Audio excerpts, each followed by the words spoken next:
Hello and good morning to our listeners from around the world. I want to welcome you to another edition to This Morning with Soulivity, broadcasting live from our studio right here in Washington, D.C., and on KMET 1490 AM radio in Southern California.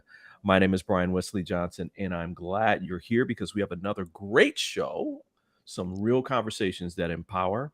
But I have to get to my amazing co-hosts. They're so beautiful.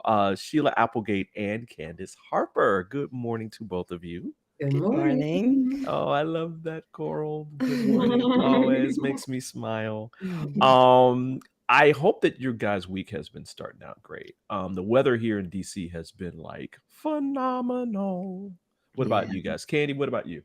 Yeah, I'm not that far. We're in the DMV area, and Mm-hmm. it has been so beautiful and just so lush and green. And the only Mm, thing the mm. only thing I struggle with is the bugs. I've never been a bug person. Like, we have so many woods around us, and we got colossal Jurassic bees, and I'm like, Otherwise, it's been good. Yeah, because they it comes close to some Texas bugs up here. I Oh didn't I yeah. didn't realize that, but I was like, woo, Lord. What about you, Sheila? How's things going for you this week? Oh, I've had an amazing week. We had a great show yesterday, and then I went to the Lilac Festival and spent Ooh. it was so beautiful. It's just this gorgeous Ooh. park. It's about an hour and a half away, so I haven't been there in a Oh, while. the And smell. so many lilacs and so many other incredible trees in bloom. Like we just walked for hours in this gorgeous park. Wow. I Yeah. bet it smelled like incredible. It did. I'm a little allergic, so when we got to the Yeah, real drone path, I was a little sneezy, but yeah, I mean, we are too. I mean, it's like we're like smelling all this stuff and taking our Zyrtec and all that stuff at the same time.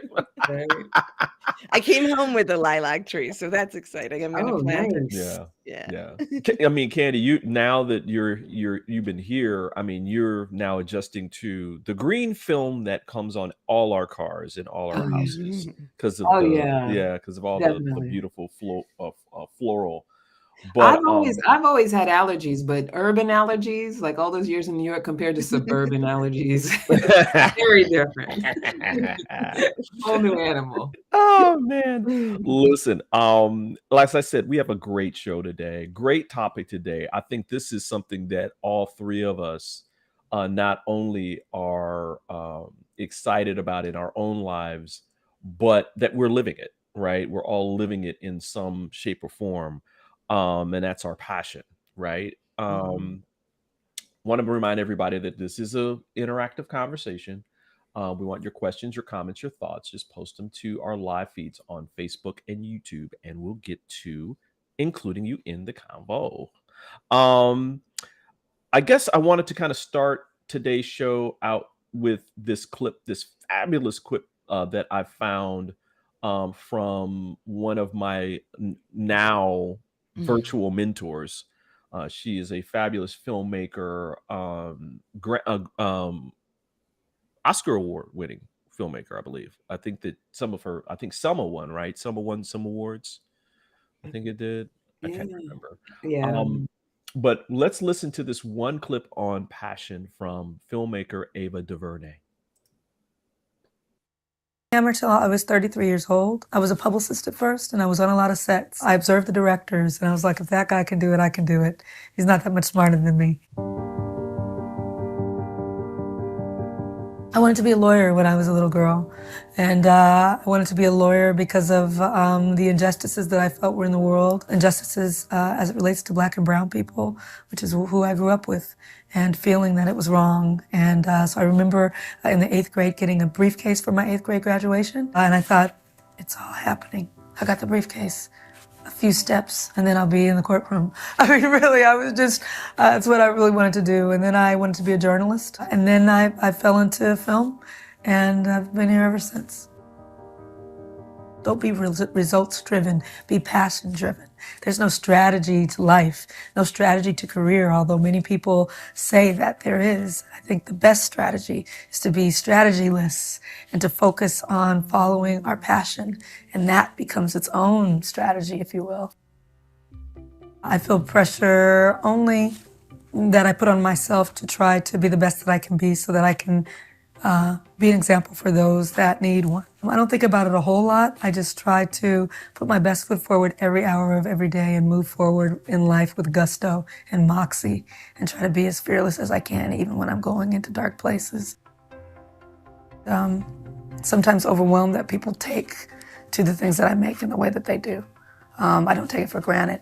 You know, when I first walk out onto the audience, out onto the stage, in any place, or go into a theater, I'm always surprised that there's people there gathered to see something that came out of my brain. It still kind of gets me every time. I feel grateful. Wow. Wow. Yeah. I love that clip. Man, oh man. And so again, what we're talking about today, our hot topic today, is following your passion, but specifically against all odds. I think sometimes we forget that this is a journey, not a destination, and that we evolve through following our passion. And man, I don't know about y'all, but man, I keep learning about myself and what it means in my own life and in every area. Right. Mhm. So Candy, Right. what about you? What, when you saw Ava speaking and heard her words, what was your, like, some of the first thoughts that came to your mind? Well, I mean, it's always inspirational to hear somebody talk about their journey. And I think, when it comes to things like passion and purpose and all of that, that there is a certain level of luxury that we in this age have with even being able to become aware and focus on these things. Yes, Lord. Right, like Yes. we're not just part of that we don't have to necessarily just be part of the industrial employment complex. But, I Right. also think too, there has to be a cognizance that because we are still conditioned to believe that having a regular check and a steady basis coming in and having what we consider to be the stability, which is no longer that stable, Mhm. of working for someone else's organization or, someone else's dream is something that, without the understanding that it's not the only path, Mhm. that it's not that accessible to everyone. Like it's a conversation that opens up accessibility to people. Just the understanding that I can actually be doing something I love, not just something for a check. Right. Right. Right. What about you, Sheila? What did this mean to you? Well, I just love Ava, so usually anything she says, I'm like, yeah, yeah. But the things that really stood out, because I definitely heard myself in her words, and one of her lines was, the best strategy is to be strategyless, to focus on following your passions, and then that becomes the strategy itself. To me, that has defined my career, because it is a windy path. And then the other part that she said that really hit me is that she is always just trying to do her best, so kind of competing against herself, which I resonate with, and then trying to be as fearless as she can, even in the dark places. And I think in that is that being seen even in those places so that other people understand the whole journey.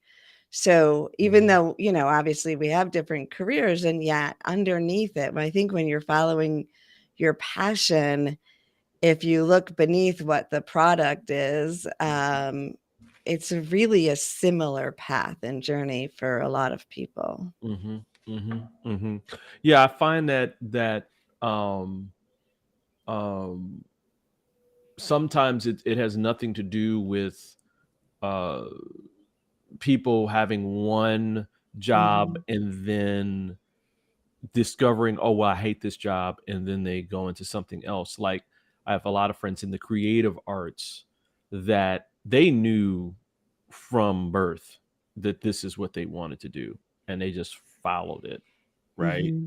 Mhm. Didn't mean that they didn't have their own journeys and challenges and growth opportunities to go through, but they knew early on. And then there's other people who I've met that might have known, but their paths took them a different direction first, and then they evolved into doing their passion.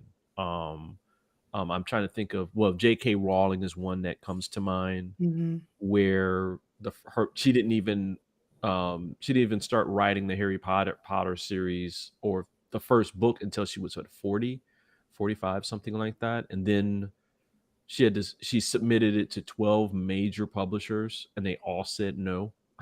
Mhm. And so I think I believe the story, and somebody out there tell me if I'm wrong. I believe the story was she self-published the first one, and then somebody caught on to it, and then they published subsequent version editions of it after that. I think. I don't know. Well, the story I know is she knew, maybe even wrote it earlier, but it just sat in a box for a long time. And Yeah, she yeah, yeah, yeah, yeah, yeah, had yeah, from an early age. I don't know exactly how the publishing. I do know that people rejected it first, yeah. and then yeah, Like saying, yeah. "Oh, this is crap. This will never be a hit." That kind of thing. Mhm. I'm glad that the three of us are talking about this. Uh, because of the uniqueness of each one of our journeys. I mean, there's some Mhm. similarities in there. Um, um, Candy, I know that your work with specifically women is so powerful, and when you even talk about it, I don't even have to see you. The smile comes on your face. You get energized from it. um when actually we're running up on the next break, but I want to talk to you first about, like, was this something that was always there for you, or did you evolve into, like, this is something that I'm really fond of, as they probably would say. you know Yeah. um yeah, go ahead. I was just gonna say, you want me to pin it till we come back from the break? Because let's do that. Let's do that. Yeah. In fact, why don't we go to break early and give everybody a little bit more time to kind of talk about this, because you know how I am about this stuff. I want people to know, because again, there's so much there to talk about, and so I want to make sure that we get it all out. So we're going to take a very quick break, maybe about 60 seconds, and we'll be right back with more of This Morning with Soulivity. Have you ever asked the question, if I was to be anything, what would I be? Regardless of money, regardless of status, beyond popularity and fame. Living your passion, feeling your life has purpose.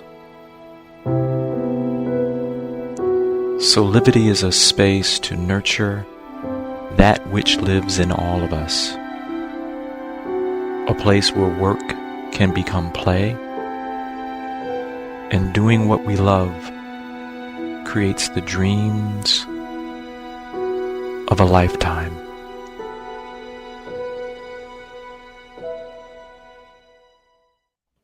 And we're back with more of This Morning with Soulivity.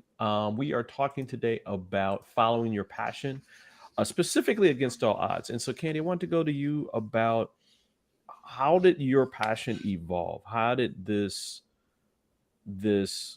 deep rooted uh, uh, sense of, this is what I want to do with my life? What was that story for you? Well, I mean, it's interesting because I've had, several Mhm. passions and several outlets for creativity throughout my adult career, actually, Right, from even being a child. right. But I mean, to sort of address your question about working with women. So, when I grew up, I had two sisters, and my father, who was very much present physically, and then my mother, who just was an enormous influence on my life. And Mhm. so growing up, I had a lot of like uh, what's the word I'm looking for? I mean, I could go back into the whole pathology of it, but as a child, I very much felt like a caretaker of my mother, and for a lot of different reasons. And I felt very much like, it was up to me to sort of save my mother from herself. Right, I don't right. know when I made that decision. I don't know, I probably was about 4 or 5 years old, but that was sort of my unconscious mission. Mm-hmm. And what that had me do growing into adulthood is I had relationships with women that were either really contentious, because if I couldn't save you, then I had no use for you. Wow. Or I had friends who were, really dependent, right? Or needed some level of saving, or that either that or they were very controlling. Mm-hmm. Mm-hmm. And so over the years, like my young adult years, I struggled with my relationships with women. Wow. And there was that whole, the patriarchy dictates that we be competitive with each other. So there was the competition thing. Then there was the, if you don't let me give you advice and save you, then I don't like you. With you, you know what I mean? Like it's very chaotic. Oh yeah. Yeah, a very chaotic system of understanding. And it wasn't until I really healed the stuff around my mom and my relationship with my mom, which was a little bit later in my adulthood, that I started to understand my sister, myself, that my relationships that I was having with women were just indicative of my relationships with myself. And that I have a connection with, I feel like, all human beings, where it's like that willingness to see God in the other, but that the reason that I had such a chaotic experience with women is because it has been my calling to be a support for myself and others. It has been my calling to, and it's just that hero's journey, right? You Right. resist it until you step into it. Mm-hmm. Mm-hmm. And to have love with women. And it's why I got the sisters I got when I got into the world. It's why I got the mother I got. Because it's why I'm here, is to, develop and support other women, support myself, and support other women through, how I learned to support myself. What about you, Sheila? How did your journey into like supporting people, specifically like manifesting a life of their dreams, like that kind of stuff? I mean, that's it kind of is similar evolution in that I remember being in the guidance counselor's office in high school, like when I was supposed to pick my career for, where I was going to college, what I was doing. And I knew that I was good at helping people. And so I really didn't want to go on. And so I picked social work because I only would have to get a 4-year degree, where psychology or psychiatry had to go further. But then I went on for a master's because I loved it. And so from there, the other passion, which has been since childhood, is to see the truth in religion and spirituality. And I had that connection with the divine the whole time. So I feel like I retired multiple times in this career and then started over, because it is such a windy path. And there's been a push to get more reach, but only because I want more people to have that joy. It's not a drive for success, although sometimes that pops in and then I get all messed up for a minute. It's interesting because I tell people that, and I guess I need to define this.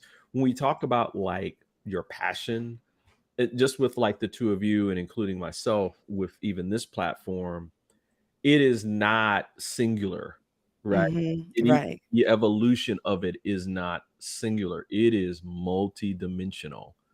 I went from, I'm going to be the next Ansel Adams, or oh gosh, what's my hero's name? I'm losing him. Anyway, I'm seeing his face. And then that went into, oh well, I'm gonna be the next, George Benson or Pat Metheny, guitarist, jazz cat. But I had all these different lives that I lived, and I didn't understand that until, later in life, that it's almost like Jamie Foxx's story, who I'll just say right now, continue to get well, Jamie. That he did all these different things, but that was setting him up for the next level of his life. And he said that with Ray, where he hated playing piano, but his grandmother was like, "You're gonna learn an instrument, right?" And he did all these other things, with comedy and learning theater, like stage theater and that kind of the acting methods and different things, and all that set him up for playing Ray, which took his career to a whole nother level, especially with winning the Academy Award. And so I look at it kind of like that, where we live our lives, we evolve, and with that, our defining of what our passion is in this package becomes more evident. Does that kind of get it for both of you? Like, yeah. I mean, definitely. I feel like it's tied into how you evolve and how you develop, right? It's not just I love to do this thing, and so I do this thing, and if I do this thing and I'm in my passion, then that's it. It's like it's the reason you're passionate about, or we're passionate about what we're passionate about, is because there is development to be had. There's growth. Right. Right? Now, we there is other dimensions and other stuff that isn't as pleasant, because I know people around the world talk about, follow your passion and blah blah blah, and it seems so Pollyannish and so like serene, and it's going to be so wonderful, and then that brick hits you in your head that may be some type of it's always for your best and highest good, right? Your growth. Do you guys either remember like maybe one quick story that you can share around that? Like, Candy, do you remember like, okay, I'm going to start doing this work, and then you hit that first kind of like, oh wow, I got this challenge to get through.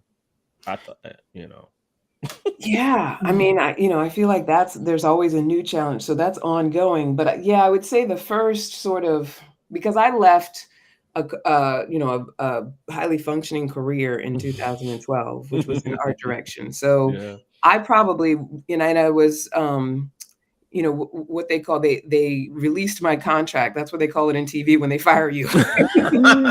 It's so. But the thing is that like I probably, even though I was always passionate about what I was passionate about, and as much as I loved doing that, it wasn't necessarily fully my passion. It was just a way of expressing myself creatively. I was settling for that. Like I probably wouldn't have just walked away on my own.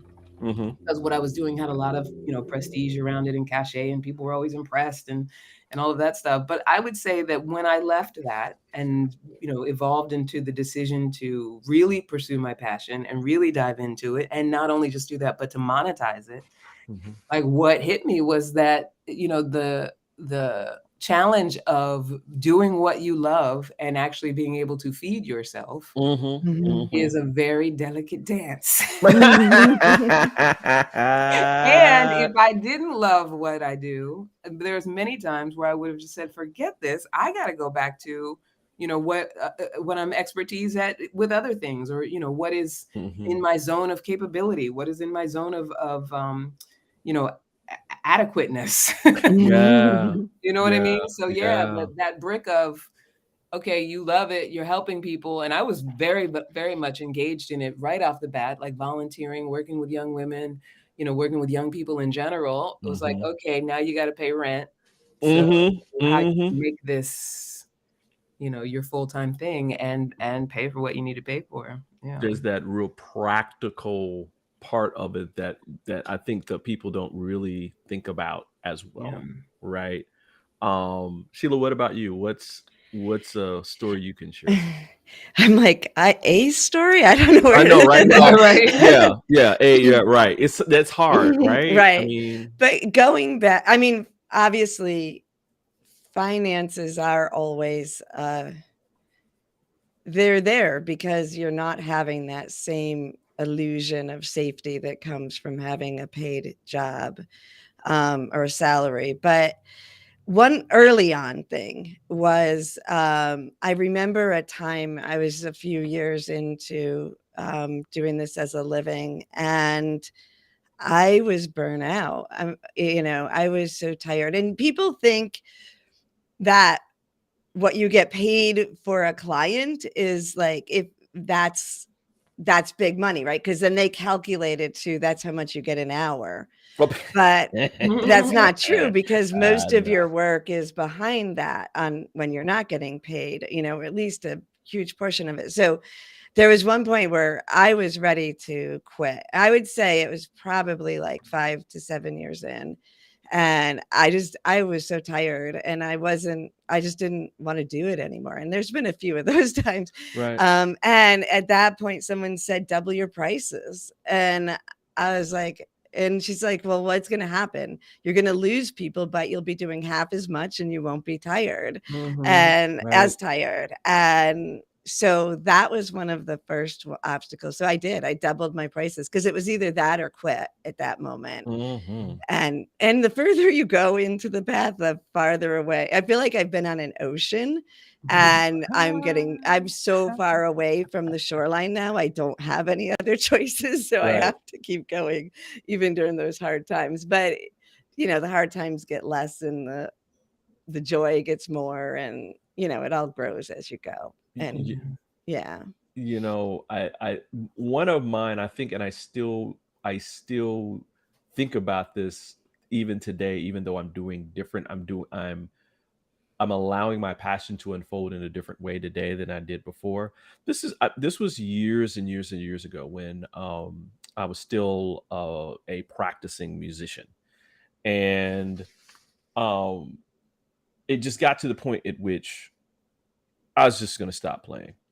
Now, talk about a creative that's, where you've been playing. At that point, I had been playing for many, many, many, many years, and had put in all kinds of time into learning my craft and all that kind of stuff. And I went into a music store, and I was literally saying, well, I want to play a couple of guitars, and this will be the last time that I'll play. Right. And again, it was almost like that dark night of the soul, kind of like, man, I thought this is what my path was going to be. This was an unfolding, and blah, blah, blah, blah, blah. And I start playing, right? And I just playing my heart out in this, like this is the last time we're going to play. And this lady walked up, and who I did not know. And she said, wow, you play beautifully. And I was like, oh yeah, thanks. That kind of thing. And she said, hey, would you like to get together and jam sometime? And I was like, what? She says, yeah, I'm I'm a singer, and, sung, here and there, but I'm trying to get back in. Well, long story short, first of all, the singer was not just a singer, right? She was international. She had been singing internationally. She had gotten into a car accident. A near fatal car accident, not like a year before that. And she went through all types of rehab just to get to the point at which she could walk again. And she loved what she did so much that after she came out of a near coma from the accident, the first thing that she did was she grabbed her throat. Right? That's how passionate she was. And the journey from that was like this string of events that happened after that I can say was a direct line to everything that I do today. And I was just thinking about that, like, man, I had to get out of the way and be open to all the different changes that were going to happen in my life. Right.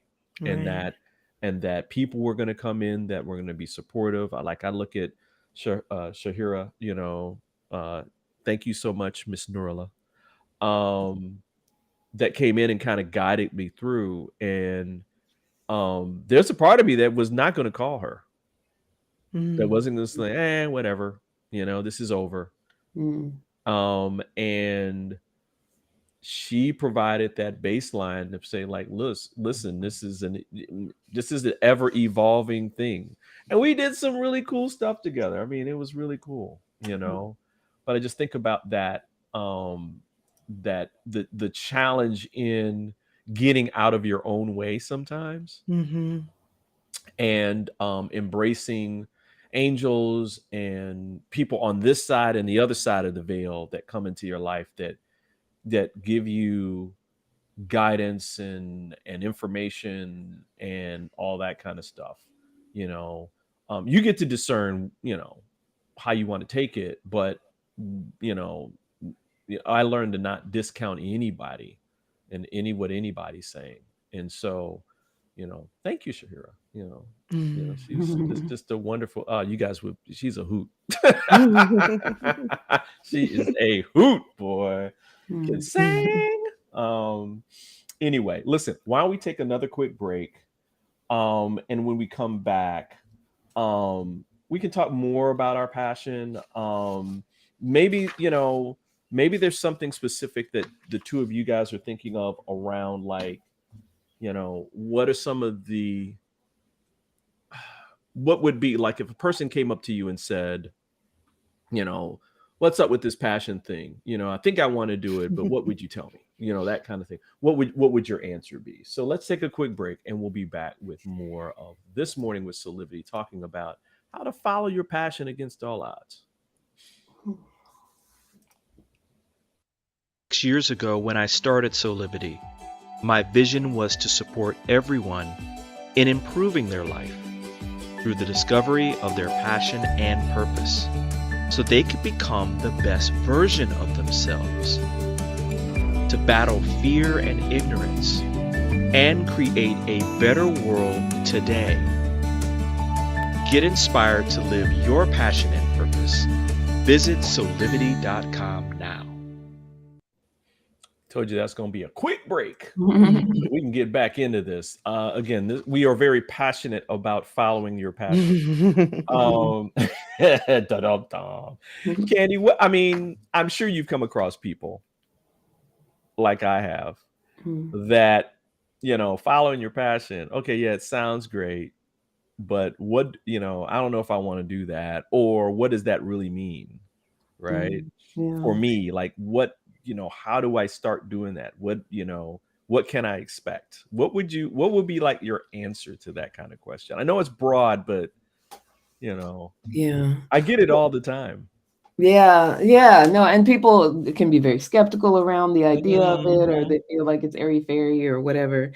I really feel like part of the thing that sort of sabotages us and can keep us stuck around certain things is that we are meaning-making machines. And so, it's like, your purpose, your passion, your forgiveness, we make a meaning out of it. Love, like and oftentimes we make a negative meaning out of it, or we make it something way bigger than we would ever be capable of. Right. So if I make purpose mean that I am Beyonce, where I am loving what I do and I'm so into it that, and I'm making billions, and that's the only way that, people follow their purpose, then of course I'm going to be like, oh yeah, sure. Like, yeah, but you got to pay your bills. Forget it, But I think that it's just about being willing to heed a calling. And by a calling, that's something different for everybody. Sometimes it's just that urge to express yourself creatively. Yeah. Sometimes it's just, to sit down and write something down, to say something, to sing something, to whatever it is that you are capable of doing as far as expressing yourself. Right. And for some people, it's, standing up in front of people and speaking. And for some people, it's quietly sitting in a corner with a book and, saying what's on your mind. But like Wayne Dyer said, don't die with your music in you. Wow. Right. And by your music, he just meant your self-expression. Yes. So when we just say that to ourselves and we don't make it mean that we're not living our passion or our purpose unless we're living it on some, whatever colossal level, and we just allow ourselves to be in the exploration around it. Like, how can I be the most that I can be of myself today? How can I bring, what I know to be a contribution to the earth today. And it doesn't even have to be to other people. It could be that you like to plant plants. It could be that you like to, you know what I mean? Like Yeah. you have an ant farm or something like that. It's just being present to, I'm heeding a desire, a calling, a self-expression, because that's what we came here for. We didn't come here to, deny ourselves expression. Even though we do it to each other all the time. We're here to be expressed. Yeah, Candy, you hit, when Wayne Dyer said that years ago, it hit me so hard because I look at my life, even with Soulivity, as me playing the music of my life. I'm emotional right now because you just said that. So thank you for that. Thank you for that. Sheila, what about you? I mean, I know you're helping people actually start this process a lot of times. Right. So I work with people on all different levels of this. And sometimes it's just identifying their passions, but passions aren't really difficult to identify. I Right. think the process of thinking that you're going to make that a business is where people stop realizing what their passions are, right? Ain't gonna make no money. Yeah, so it is finding out and just doing what you love, what brings you joy. Like Candice, you said, it's not necessarily about taking action for your career, or maybe it is, right? And so, yeah, I work with people on all different levels of that, but I think, first of all, we don't have one passion, right? Right. And if we're really, so there's things we're passionate about and you follow them and they might lead to something else. But to me, I can't say no. Like, I guess that's where it goes to a calling, right? Like if it's something that's driving inside of you, it's almost like you can't say no to it. It's so strong inside of you. You're either growing or you're dying, right? And if you're not allowing that in, then it feels like a dying process. So I think there's all different levels to this. But if you're following each step of what brings you joy, and not exterior joy, but that internal joy and that internal knowing, then it unfolds on its own. Yeah.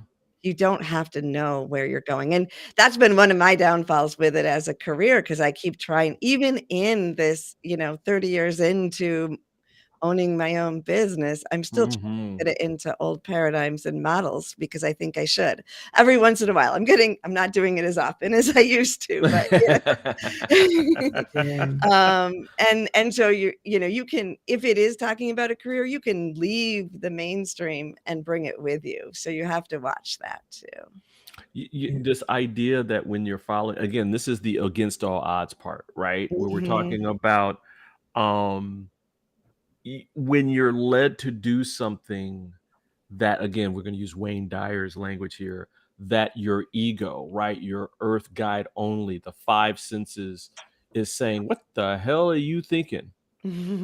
Right? That you feel this draw. I mean, Candy, I love that the words that you used around, you're heeding this calling, right? And it's there and it's saying, hey, hey, come on, you've been wanting to do this. If you've been unhappy in this realm of your life, here's a path, but you got to take, it's like this leap of faith, right? That I think all three of us, there's things that we're going to have to learn, there's things that we're going to have to evolve into and then continue to evolve into. But I look at my life today and I go, it is infinitely better than before I made the decision to follow my passion. But I also think, Brian, not to interrupt you, like that leap of faith is less so about expressing yourself and pursuing the passion. It's about monetizing your passion is what is the leap of faith. Actually making, and I think there's something to be said for if you're willing to do the steps and do the learning of the methods to do it.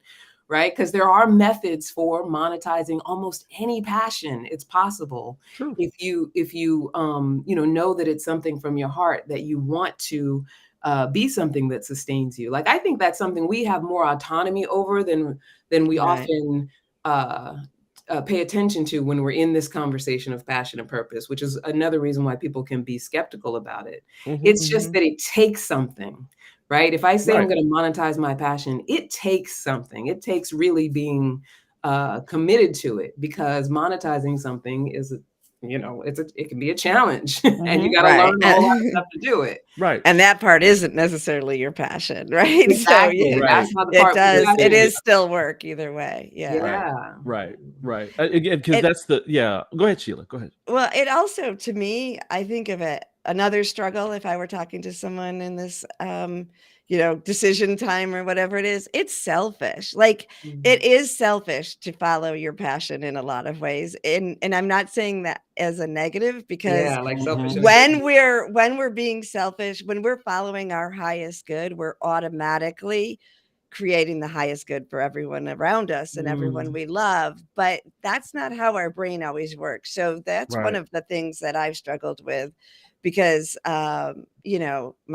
there's advantages to how I raised my kids because I was working for myself, but then there were also things that they had to put up with that other kids didn't have to put up with, or partners, so yeah, there is a selfishness to that when you really have a calling, but you have to remember that if it's a calling and you're following it, you have to trust it's for everybody's highest good too. Yeah. Mm-hmm. I think too, learning to deal with, I call it growth opportunities. Learning to deal with failure too is part of this, right? Where you try something and it doesn't work out the way that you had planned it to, which is all part of like the evolutionary process, right? Because like Candy, I think you were talking about, I want to be Beyonce or something like that. And you find out, well, that's not my path, right? That can be a hard pill to swallow sometimes. Like, oh dang, I thought I was gonna start this business today, and then tomorrow I was gonna be on a Learjet flying to Paris. Right. There's a lot of propaganda out there right now telling you it's really easy to do this. Yeah, and it's not. It's about your individual journey, and it's work. I mean, there's the effort of putting forth the time and learning the skills that you need to learn to maximize the quality of life as you do your passion, which includes money and relationships and all the things that are there, right? Right. But again, once you start and once you go down that path, I think that most people, even as hard as it can be, I think that most of the people that I've seen that are doing it, find that they wouldn't do anything else. They couldn't see that themselves doing anything else. One last thing that I'd say, and then we can go to break, is just to kind of clarify the whole passion, like what is passion, discussion around like the singularity. Is love a singularity? No. Love, the acts of love, the expression of love. I look at passion the same way, right? Where following your love, following passion is this multidimensional aspect of living in life that you can express in tons of different ways. So I just give that to people. So why don't we just take another quick break, and when we come back, we're already at final thoughts. I can't believe it. We have to do more on this. But we'll be back in just a second. Have you ever asked the question, if I was to be anything, what would I be? Regardless of money, regardless of status, beyond popularity and fame. Living your passion, feeling your life has purpose. Soulivity is a space to nurture that which lives in all of us. a place where work can become play, and doing what we love creates the dreams of a lifetime.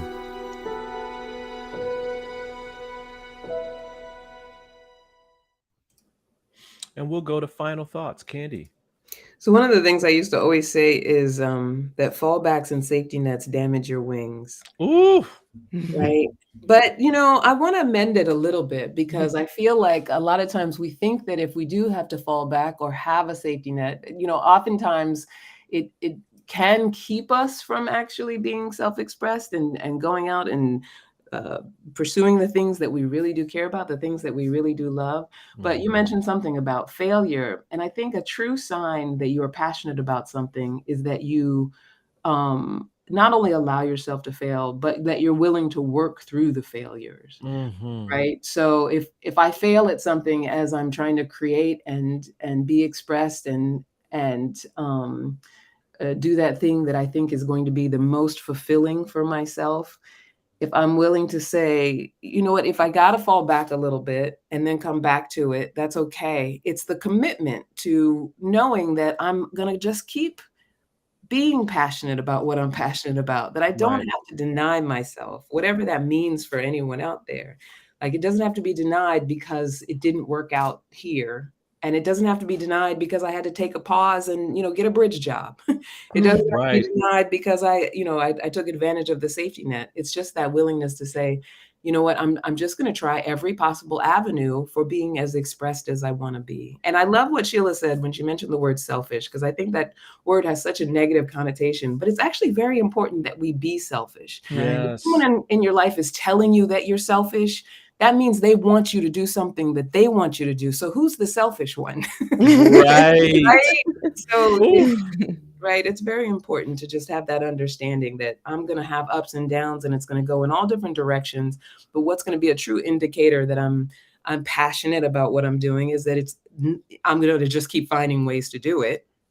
And also what's purposeful is, that thing that I that aligns with who I know myself to be. Right. And sometimes we don't know a purpose, like people who give organs, if they get in an accident, that's a high purpose that we don't necessarily know that's going to happen.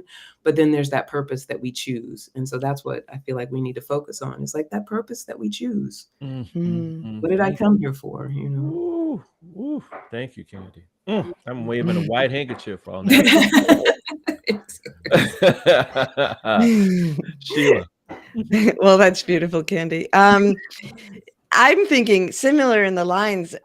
When you think of the word passion, it's just not all good, right? I was called passionate when I was a child, partly because I got really angry and partly because I was really sweet and I was really loving, Passion has all the emotions in it. And I think we need to remember that. So, if we're moving towards passion, I guess to me, passion is the opposite of death, right? The opposite of just being dull and numbed. But the other thing, I'm going to cough. I'm sorry. The other thing that I do when I'm checking in or with a client is I think about, if I won the lottery, what would I do? Right. And it's so good you have to cough about it. Right. I can't even keep going. So you guys go on. Yeah, but I get what you're saying, Sheila. Like, if money were no object, if I could vibe on the level of money is no object, and I know for practical people out there, they're like, "What the hell are you talking about?" But I get what you're saying with that, Sheila. Like, if I didn't make it that the survival was the thing, that survival is something I could have faith in, that I could trust in when I'm aligned with myself. Yeah. So whatever I would do, and I do a check-in, like if I'm wondering about what I'm doing next, I check in. Okay. So yeah, if that money was no object, if I now had millions of dollars in my bank account, where would I spend my time? And if it's not still in my work, because I am following my passion, then I have to decide if I need to change it or just add to it, because we don't have to get paid for everything we do, right? But Right. yeah. Mine really quickly, because we only got a couple of minutes, is I found this great quote from Nelson Mandela, and it's something I think that Marianne Williamson actually wrote more about. But Nelson Mandela said, "There is no passion to be found playing small and Mm, settling for a life that is less than the one you are capable of living." So just take that and Yeah. and you know be with that every single day, that there's a life that you're capable of living, and if you're not doing that, you're playing small. mm, You're really Mhm. playing small, and that you could have there's an infinite amount of joy and happiness and love that you can have in your life if you take that leap, do the work. Because Candy, that what you said was so important. You have to still do the work to be able to turn that passion into living, right? Not Mhm. surviving, living. And so that's what I have. So That's we only mm. exciting. got like we only have like a minute. Got a lot of cool things happening. Candy, I know you've got some love coaching going on. Can you quickly talk about that? Yeah, so right now I am gearing up for my digital course. I'm launching a digital course on Monday, May 22nd. It's called Loving Relationships for Women of Color. And if you are a professional woman of color who has a contentious relationship with her mother and you know that that impacts your love life, this is a perfect digital course for you. So if you go to my website, CandiceHarperLoveCoach.com, and go to the Work With Me page, you can learn more. Loving Yeah. Relationships for Women of Color. I'm going to be doing a free class on Monday the 22nd, just as that's the launch day as well. Mhm. And we're going to be talking about the 3 tenets of creating a loving relationship. Woo woo. Nice. And Sheila, you You got some. know, when you were talking about what would I tell a client if they were looking for their passion, I thought usually I'm in a reading, and so I'm not doing the actual telling, and it's always unique and very intricate. So anyone interested in a soul connection session, which is also a spiritual reading, I have a discount here for you on Soulivity, and if you use the code SOUL23 with all capital letters, you'll get $44 off, and you can find that at SheilaApplegate.com. Perfect. Perfect. Well, we are way over time. So thank you both for being here. And thanks to all of you for joining us for another This Morning with Soulivity. We hope that you come back and join us. We're here Monday through Friday at 8 a.m. and on Monday and on Thursday and Friday at 9 a.m. Pacific on KMET 1490 a.m. Until next time, keep having real conversations that empower, and we will see you next time. Bye. Bye.